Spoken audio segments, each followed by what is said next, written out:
video where we take this gauntlet that we made in last video that was really easy and simple to make, and you guys rocked it, and we make it into She-Ra's gauntlet power. So we're gonna look at the shape first. So the reason why I told you that we often trim these gauntlets down on the front and the back, so don't worry too much if especially around the wrist area it doesn't fit, is because, for example, look at She-Ra's gauntlet, how it goes onto her hand a little bit.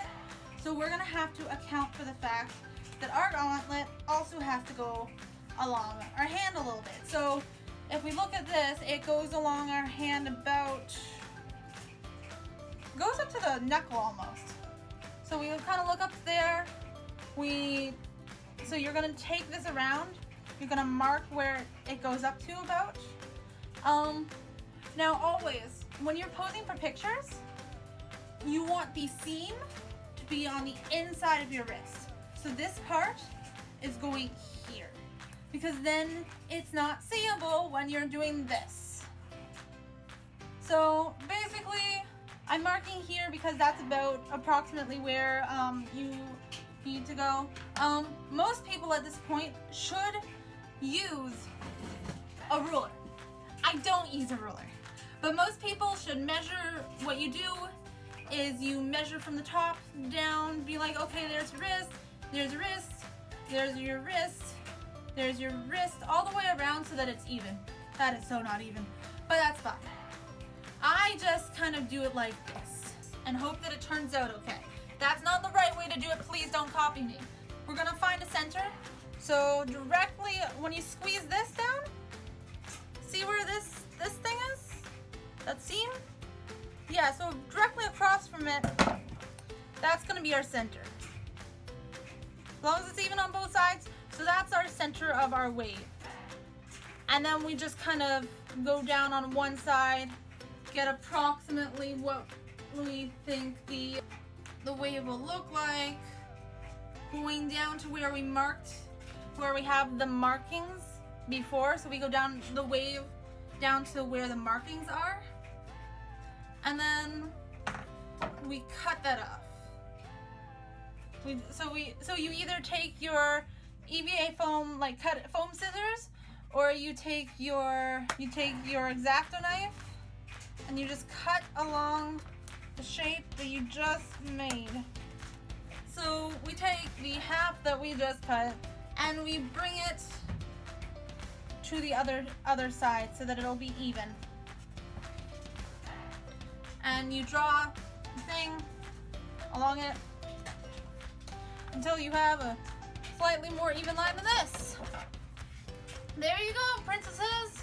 There's the top part of Adora's thing. Now we'll want to do the same with the back here. Fold it in, mark off the line. You just cut a angle down, going down.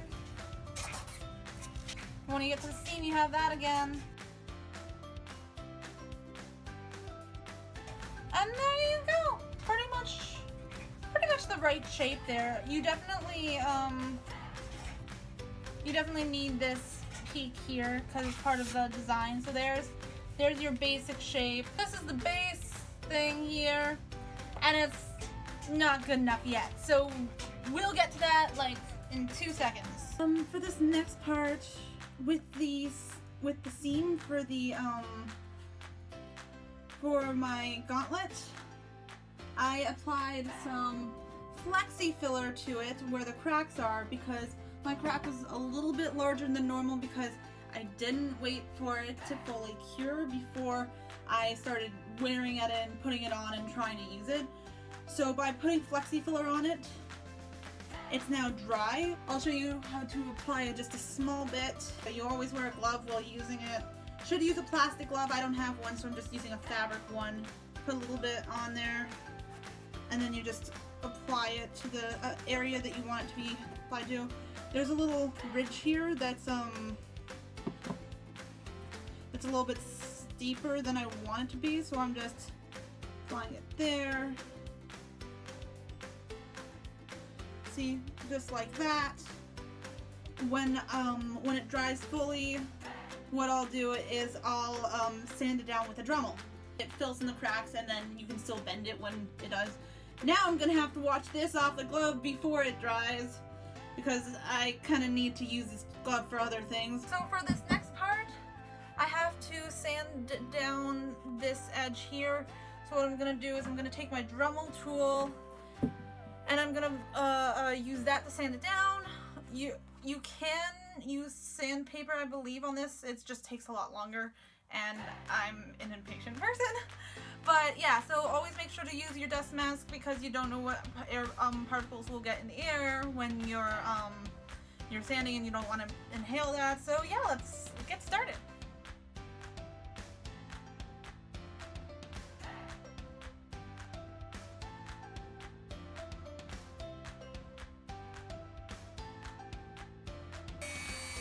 While I'm at it, I'm also going to sand down the edges here and here, because if you don't sand those down, it's going to be, it's going to have a rougher finish.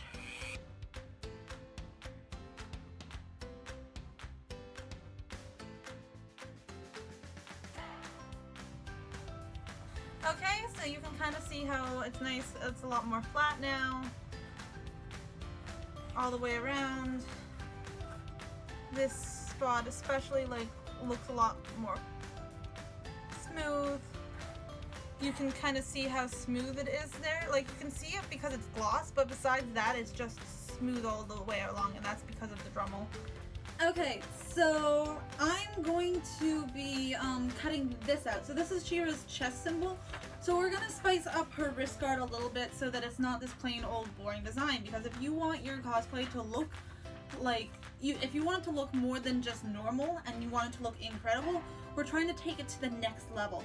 So we're adding designs onto She-Ra's plain gauntlet. The easiest and most reliable and accurate design to be added would be one that matches her chest area.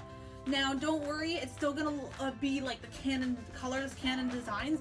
I digitally did this online, I cut it out. You'll be able to find a link in the description to a printout that you can do of this one. You're going to want to measure your wrist arm, how long it is, and that will determine how long you want this to be. So next we're just gonna cut it out. So what we're gonna do is we're gonna start by taping it down with painter's tape. Now that the painter's tape is holding it firmly down, you're gonna want to trace over it with a visible color of pen. I only have black, so this is like kind of a dark gray, but this is a pure black, so you can kind of see it. I suggest a bright red or something. Copic marker works really well for tracing stuff. Don't have to worry about getting the lines exact, but just approximate. But now that I have drawn on the lines, I can peel this back. You'll want to keep this stencil for your second one because gauntlets are made in pairs, right? But then there's the pattern there, and then we'll just have to cut it out. So now we're getting into the home stretch of the gauntlet. Now we're taking the two sides of the gauntlet, the pointy side that goes on the pointy side of the gauntlet, to the furthest base, so it's gonna go like that. But we have to, we're gonna use Bark's all-purpose cement to attach them. So what we have to do is we have to first use painter's tape to attach it to attach the thing to where it's gonna go. This is the part where you see that it comes off the edge. So you just take some scissors and you snip it with the bend. There we go. So that it actually stays. And we're gonna want to tape down the rest of it. So now that it's all taped down, we'll just cut it, we'll just trace it with a marker like we did before, so that when we use the all-purpose cement glue on it and we paint it on, we know what parts of this we should paint. So now I've got this symbol drawn out, and what I'm going to do is I'm going to take my Varg's all-purpose cement glue, which I got from Redmoon Cosplay, and I'm going to take my paintbrush. I probably should be using an acid resistant paintbrush. I'm just using a dollar store one because I don't have one. What I'm doing is I'm painting on the Barg's all-purpose cement glue to all of the spots that are colored within the outline. So that, and then I'll be doing the same for the craft foam here, and I'll be brushing on all of the paint all along in the inside, and then I'll be attaching it together after I've done that whole thing. You can hear by that low hum in the background, that's my ventilation duct, so like you can hear the air being circulated. It's helping with some of the fumes that come off of the cement glue.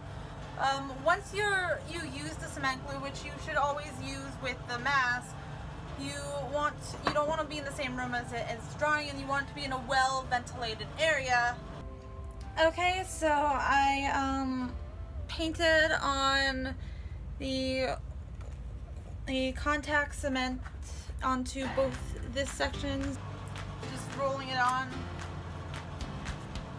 It's a little off-centered. You guys will probably do a better job than I did, but when I put this on and I bring it into the light, look at that. That looks so much better. Look at that.